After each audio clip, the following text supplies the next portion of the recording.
This is the first testimonial in the Fuck Meth series. What is your name, sir? Tyler Stoner. And you're gonna tell us a little story, huh? Yes, sir. Everything you're saying is true. Yes, sir. Hand to God. Hand to God. Hand to God. Hand to God. That's all I need, sir. Go ahead and tell your story. Well, I decided to come here because I wanted to give my testimony on how I was freed from addiction, from meth, pills, pot, alcohol, sex, pornography, all those things, everything that every human struggles with that doesn't have faith. And, it started out when I was like 15 years old. I got in some trouble and was sentenced to rehab over some marijuana found in my pocket. And I got so angry about it that I convinced myself that it was okay to use harder drugs because I had to go live in a rehab for 6 months. And I was like, oh, well, if you're going to sentence me to rehab for 6 months and take me away from my family and everything, I'm going to give you a reason because pot ain't a reason, you know what I mean? And I think that it's fine to smoke pot and all that. So the opportunity arose itself one day, and some people were around, and I tried what they called raw, and not knowing that's methamphetamine because actually I had a bad taste in my mouth over meth because it ruined some of my family's lives.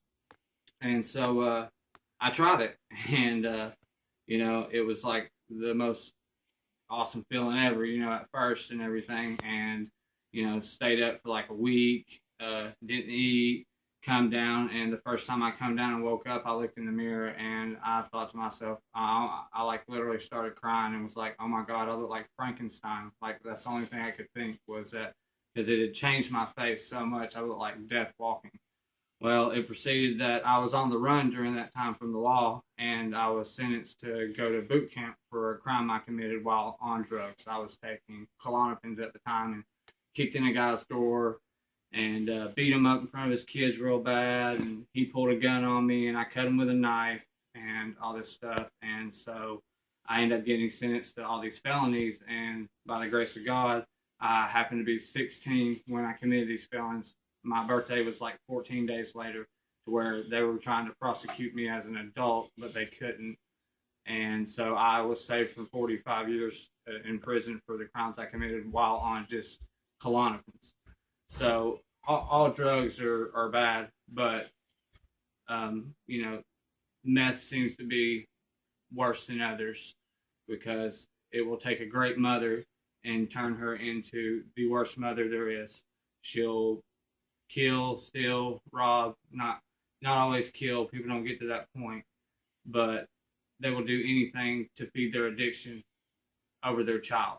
And some of you out there are saying, well, I've never done that and I use and I can control it. And moderation is the key because I used to say the same thing moderation, moderation, moderation. If I just use a little, then that's fine. That, oh, I won't be an addict.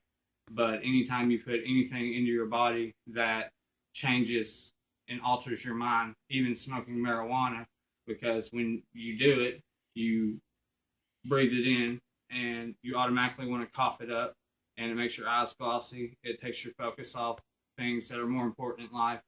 And, you're not able to focus on, any spiritual beliefs as well. So my whole point is of doing this is because I was able to overcome my addiction and I tried everything, rehabs and boot camp really changed my life and everything because I went in at like 80, 90 pounds tops. And for meth addiction, before I actually turned myself in, I had a shotgun in my mouth and was going to blow my brains out. And all of a sudden, I get a phone call out of nowhere, and it's my PO telling me to stop everything I'm doing, whatever I'm doing right now, to just stop it, don't do it. And it was like he knew that something was going to happen. And he didn't have my number or anything. He just somehow got in touch with me, by the grace of God, and stopped me from killing myself. And so I turned myself in, went to boot camp and everything, got out, and I had a choice to make. I could either go back to cooking meth or running dope for people and using, or I could get a job. So I took a job, and that changed my life more than anything. But I still remained addicted to pot, porn, to sex with different girls, as many as possible. to pain pills, Oxycontin, Percocets, Hydros, Xanax, anything to numb my mind from being in reality. And it wasn't up until recently that, my girlfriend prayed to God and asked him to bring a change in my life, because I was at the point to where she couldn't take it anymore, but she was too afraid to leave me. And within an hour or two after that, I was looking up Mikey Jenny, and you can find him on Facebook, Mikey Jenny. He's executeclothing.com, and saw his testimony and how God changed him. And not everybody's going to believe, in God, especially y'all watching this. Y'all won't understand, because I can't expect you to experience something, or to understand where I'm coming from, because you haven't experienced what I've experienced. Well, every experience is going to be different, Tyler. Exactly. But I brought you here to have you tell your story, and I want to thank you again for telling it. And go ahead. All right. And my girlfriend just prayed that God would change my life, and I looked at Mikey because Mikey's a very unselfish, loving person, and I knew that we could feed our addiction just by like almost bumming off him. And I looked up his Facebook page, and he gave his life to God, and it just blew me away that this guy who had everything, all the girls he wanted, flying out to California, doing video shoots and rappers and the rap group he was in, and just all the things. A lot of people know Mikey Jenny. He's like a local celebrity around here, and I seen that he had changed and that he gave his life to God, and that just brought me to my knees almost. And I was just like, well, if he can do it, anybody can do it. And I'm not expecting everyone out there to accept what I'm saying, that you can only do it through Jesus, but it's the truth, in my opinion. That's what's helped me. So there's some of you out there that are like, well, I'm a good person, and all this bad stuff keeps happening to me. And that's the way I was. But all the stuff that I was doing was I was just feeding my friend's addiction, going out of my way to get people pills and not make any money off of them, get them drugs, not make any money off of them. But I was always getting screwed over. Well, it's because I was living for the wrong reasons.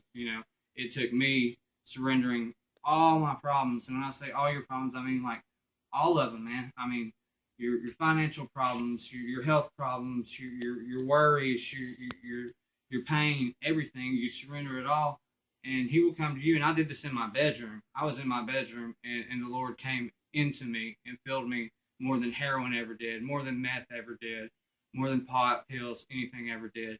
And that's how I was able to overcome my addiction. And I've been clear of all addictions for almost 3 weeks now. And I know that doesn't seem like a long time, but when you're an addict, you don't go a day without using. And when you do, you spend all day seeking, trying to find that. And when you can find it in other ways, like I'm not going to condemn a man that becomes a better person through meditation than through Jesus. I don't condemn anybody's religion. I'm a Christian. I'm not a Southern Baptist. I'm not a Seventh-day Adventist. I'm not Catholic. I'm none of these things. I follow the word of Christ in the King James Bible only, and that's what set me free from all addiction, all pain, all worry. And I don't say all this to beat y'all over the head with the Bible or anything. I only say it because that's what worked for me after 15 years trying to get clean from everything. And it happened overnight. He came down into my room while I was laying in bed when I surrendered all, with just me and my girlfriend. There wasn't a church, not a congregation, no preacher praying over me. It was me giving in to everything. And I mean everything. And since then, 3 or 4 days after, or the day after I got saved, an enemy of mine offered me a job. I got a job working for him. Haven't had work in months. The very next day, I prayed for our car situation to be straightened out. And it wasn't straightened out. But I get an offer for a free car, and it runs. So then I'm praying about a job, being able to get a job. Me and my dad have nothing to do with each other. He almost despised me, but would never let me work for his company ever again because I used to. And he offers me a job with his company. All these things don't happen overnight when you've been trying to do it for years. And the fact that I surrendered everything to God, and I told him I would follow him and believe no matter what, that he would take care of everything. And everything doesn't happen overnight. Jesus isn't synonymous with abracadabra. That's not the way it works. It's not like, oh, I pray and boom, abracadabra, Jesus fixes it. That's not the way it works. You have to have all faith. And the point about faith is seeing or not seeing and believing, not being able to feel it and know it's real, and all these things. And it says, and I have testimony in Scripture to back it up. Ask and it shall be given you. Seek and ye shall find. Knock and it shall be opened unto you. So God's telling you there in Matthew 7:7 that if you ask, then it shall be given to you. If you look for it and you knock, you will find it, and it will be given to you. And He does that. He really truly does that. And it's just amazing that no matter what I did, nothing ever worked. And for me, only through Christ was I able to overcome all my addictions. And I mean, literally overnight, I don't detox. I don't have cravings for drugs. I don't really cuss anymore. I don't, and every word out of my mouth was GD and F. He forgives all of us for anything. And it's just, I just hope I can save someone's life and change someone's future to where they don't have to go to jail. They don't have to go to prison. They don't have to lose their house. They don't have to lose their kids because meth destroys. F meth. And praise God for setting me free. And I hope that this testimony will reach somebody and change their life. And for all who condemn me for it, I pray for you and I love you regardless. Y'all are all my brothers and sisters, regardless of what you feel or what you think about me being a Christian. I still love you anyway. And I hope that no matter what it is, that you're set free from your addiction, whether it's through Jesus, yoga, or whatever. I don't care. Just get off the meth, stay away from all the pills because, pills are just as bad as meth. And, F meth. Thank you, Tyler. You're welcome, brother.